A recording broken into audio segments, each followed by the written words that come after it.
Let's bring in Jay Bilas, the ESPN college basketball analyst, Sports Emmy nominated Outstanding Sports Personality in the Sports Event Analyst category against Bill Raftery, Chris Collinsworth, Kirk Herbstreit, John Smoltz, and the eventual winner, Tony Romo. Please say hello to Jay Bilas, posing for his basketball card there.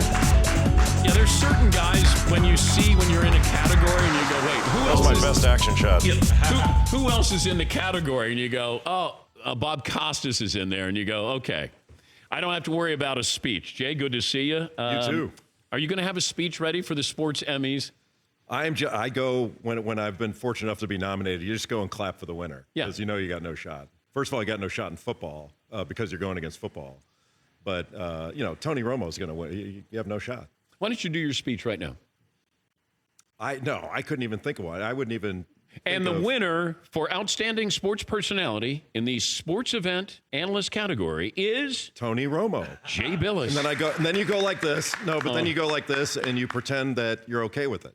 Well, I've gotten very good at that with Bob Costas. Like there are seat fillers. I'm like an applause filler because I start and the winner and I start applauding right away. I will tell you this, and this is no BS on this.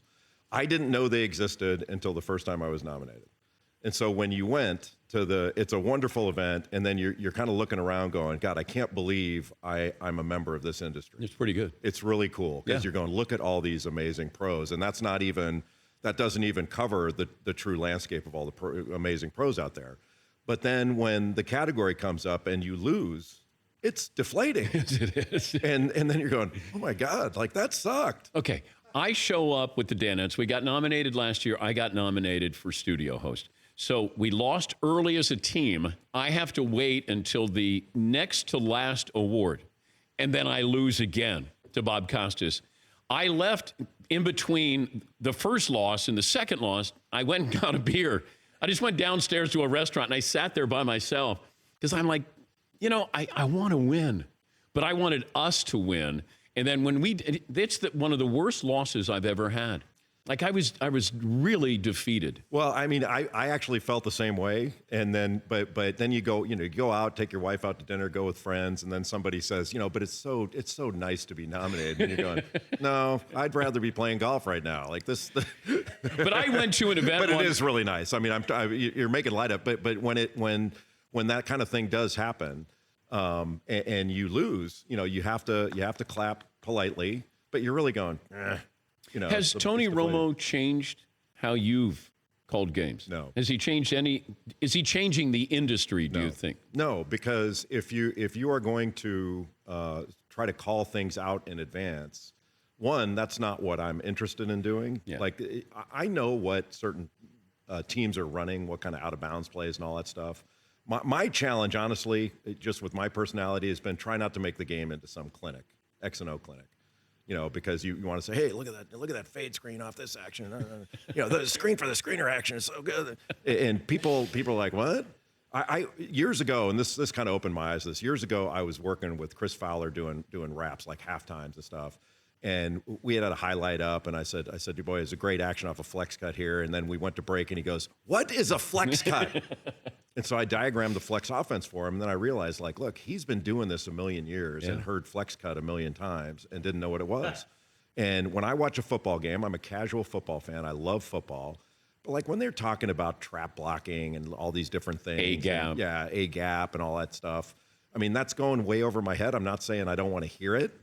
But at times, you're kind of going, I'd really like to just watch the game. And so I try to do that in basketball where you try to back off a little bit, and I'm not sure how good I am at backing off that stuff. And it's tough because sometimes you guys are so close to it, and you forget how close you are where they're giving you terminology like this.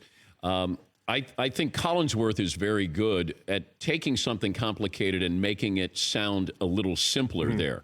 And he does it in that southern drawl of his as well, so it just doesn't feel like it's, you're looking at a chalkboard here or you're at a Harvard seminar. Raf is the same way. Raftery just celebrates the game, and and he knows the game, obviously, but that's the key. I always think the people who translate it and make it so it's bite-sized, consumable, that's where you're a star. Yeah, people are watching the game to enjoy the game. They're not going to a basketball clinic or a football clinic.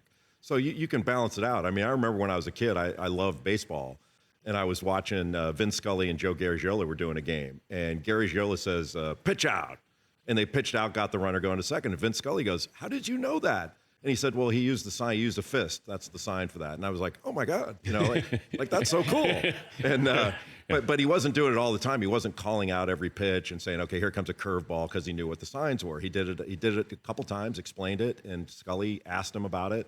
But it was within the rhythm of the game, if that makes sense. I think Tim McCarver was doing that in baseball, and then it started to annoy people that Tim would say, I'll tell you, and then he would tell you something. And I love the nuance, the subtle nuance of baseball, where you're just going, man, I didn't see that. Ripken's left foot is open a little bit because he's got to cheat a little bit. Like those things are just fun to hear. And I thought McCarver was one of the first who gave you a little bit of a head start. Yeah, and you can do some of that stuff on a replay in basketball. Like if a guy's coming off a screen, you could say, hey, the defender needs to make him, when Reggie Miller used to be able to come off either side on you have to give him a direction. You can point little things out like that on a replay, but if you're doing that all game long, it gets pretty old. He's Jay Bilas, Sports Emmy nominated. What's your answer on the poll question? If you said to the Knicks they can have Zion or you can have Kevin Durant? Oh, I'd take Durant. Yeah, I would too. Yeah, I'd take Durant. Because I'm not sure what I have with Zion. Yeah, that's exactly right. I know what I have with Durant. You've got a guy who's going to lead the league in scoring. Yeah, but what do I have? What do you think Durant's the best player in the league right now. You think? Yes, I do. Right now, he's the best player in the league. Now LeBron's not been healthy this year, and it has been with a lesser team. Like LeBron has been the best player, but right now he's the best player. Durant's the best player. See, I still think Giannis is. That he's taken a team that doesn't appear to be formidable, and they're winning 60 games. He's been great. I think, but I think if you put Durant on that team, they'd win 60 games too. If you swapped it out. That dude's a real thing. Okay. He can score from anywhere, anytime. Yeah. Like nobody can guard that guy. Yes. But you also have Giannis, who could be the defensive player of the year as well. No, I mean, I'm not, you're talking about, it's kind of like the LeBron-Michael debate. Yeah. You can sit and get your undies in a bunch over it, but you're talking about the two best ever, and you've got the two best in the game now, or two of the best in the game. And I would take Durant first. Yeah, I just don't know what we have in Zion here. I think there's a fascination. I don't know if he'll ever be hotter, his brand, if you want to say. He'll be hotter. You think? Mm-hmm.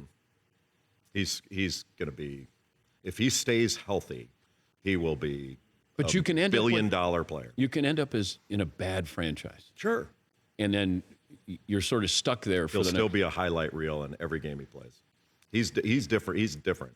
Like when the season started, and we were like, my soundbite of when somebody asked me, describe him, and I said, oh my God, and that, Yeah. And you had to tell people, look, that you don't have to take my word for it. When you see it, you won't believe it, and you'll know.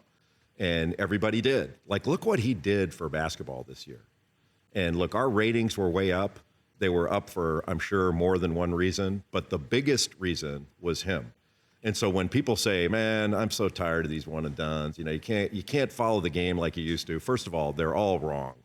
Like the one and dones have been nothing but great for college basketball. Absolutely great. Ratings, if you look at the ratings and the amount of people that watched before the one and done rule came in, it was less than it is during the one and done. So people who say, well, I don't watch now because of the one and dones, they're lying. And the ones who are our age that say, well, the game was so much easier to follow. I knew all the players no, you didn't. When we were younger, there was the game of the week. Yeah. And that was it. So you knew DePaul, Notre Dame, UCLA, you might have known Kentucky and some of these other teams. But the people who act like they knew everybody, they're lying. Yeah. Most people didn't know Larry Bird until he played in the NCAA tournament his last year in 1979. Who would you compare as far as having an impact like Zion in the history of college basketball? In the history of college basketball, there's never been anyone like him on a basketball court at any level. He's truly unique in that regard. But as far as impact is concerned, I mean, I don't even think the Fab Five had the kind of impact that these guys have had this year. Like Zion was the North Star of the game. Fab Five was big, though. What's that? Fab Five was They were big, but they didn't have the same kind of coverage as these guys have now. Everything was more local back then. It's not close because I've asked, like Brian Dutcher was an assistant, the head coach of San Diego State now, who just succeeded Steve Fisher. He was an assistant that recruited all those guys, and they were in Maui this year. And I asked him, they had to play Duke, and I asked him, how does this compare to the hype of the Fab Five? He goes, it is not close. Yeah. There is way more on these guys. Well, social media too, and the fact that ESPN.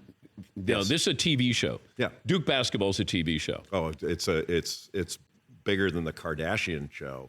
I mean, if we could put their practices on, we would. Yeah. And people would watch them. And so everything, it's almost like every network, whether it's us, CBS, you name it, they couldn't get enough Zion. And if you didn't have Zion in your show, you were making a mistake. And I know some people recoiled at it saying, I get it, he's good. Can we talk about something else? But you're like, wait a minute now. Like, what do we, it's like going to a golf tournament and saying you're not going to talk about Tiger Woods. Yeah. Because Zach Johnson's hitting the ball really well. His ball striking's been great. You're not going to do that. It's Tiger. Even if Tiger's playing poorly, which hasn't happened lately, but even if he's playing poorly, he's more compelling than the rest of the game. That's just the way it is. It's not right, wrong, or indifferent. That's the way it is, and that's the way it's been with Zion this year. What would he be worth, open market 1 year?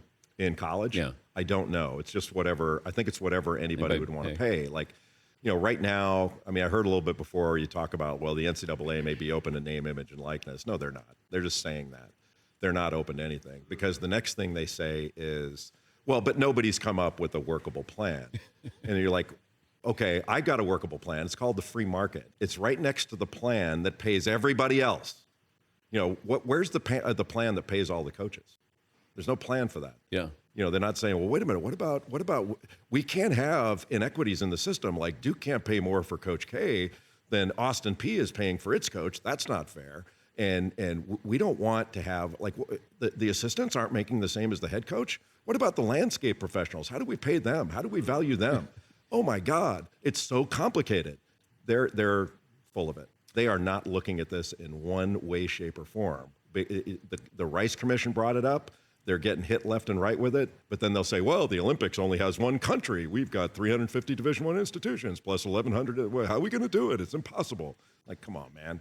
You put a tournament on, make $1 billion a year, and that's just the tournament. Yeah. That has nothing to do with conference money and all this stuff. It's funny how they can figure out who to pay in this damn tournament. They know exactly who to pay in the tournament. And they know, all these schools know exactly whom to recruit and exactly who to put in the game when they need to win. But they don't know what everybody's worth? Come on. Who wins? Who wins Saturday? I think it's Michigan State. But I didn't think Michigan State was going to get past Duke. But I think it'll be Michigan State, Virginia. Those are the two best teams. But man, Texas Tech's playing really well. They're like Indiana used to be in the old days. They run motion offense, so they run a lot of down screen, back screen, fade screen stuff. You can't really scout it. You got tendencies that you go with. But they're good, and you went some college basketball jargon there. Yeah, exactly. I had to get my. Yeah.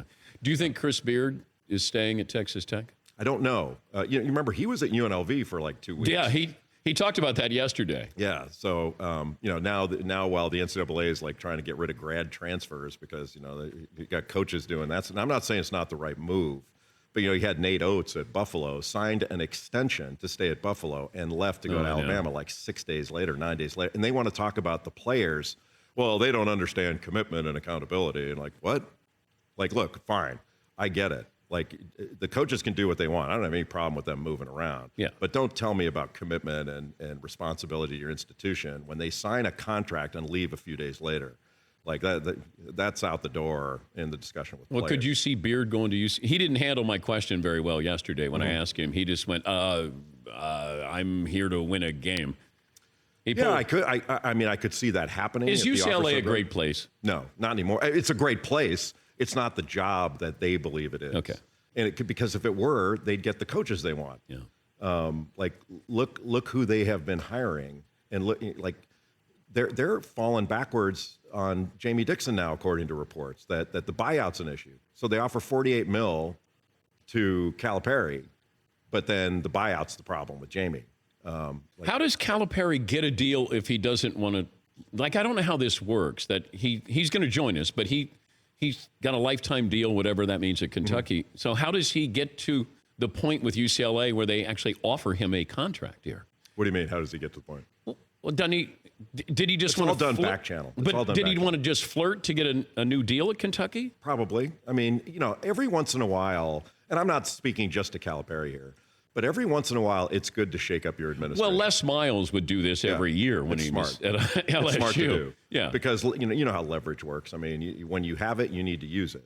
And so I don't blame it. Like what UCLA is doing, and they've done this every time they make somebody a lot of money, and then they wind up settling for whatever they have to settle for. Yeah. And that's nothing against the coaches they've hired. They're all good coaches and good guys, but they think that they should get that Coach K should leave Duke and hightail it out to LA, and that's just not. And they're going to do the same thing with Tony Bennett, and they'll probably make him a bunch of money, and that'll be the end of it. If you want to hang with fellow losers, you can hang with us at the Sports Emmy. Like we have the Losers Lounge. You know what? I don't think I can go this year because my kids are graduating. Isn't it like May 20th? Yeah. My kids are graduating from college that day. I have one graduating from undergrad at Wake Forest, the other graduating from business school. Okay. And so I think my wife is going to make it. My guys will accept on your behalf. They don't have to accept on my behalf. They have to clap on my behalf. Well, they'll There's do that. no winning. It's not going to happen. But if you do poll, And it's not false humility. This is not going to happen. you have no And I know chance. it. Zero. And you never do, though, because your college basketball is going up against. Don't you guys hope Bilas wins now? You don't have to worry about it. Better chance Zion comes back to Duke or you winning the Sports Emmy? Zion comes back to Duke. That's your poll question. Yes. It'll be 99-1, and my mother will be the only one. Great to see you, Jay. Great to see you. Thank you. For more Dan Patrick Show, tune to Audience Channel 239 on DirecTV or download the Dan Patrick Show app.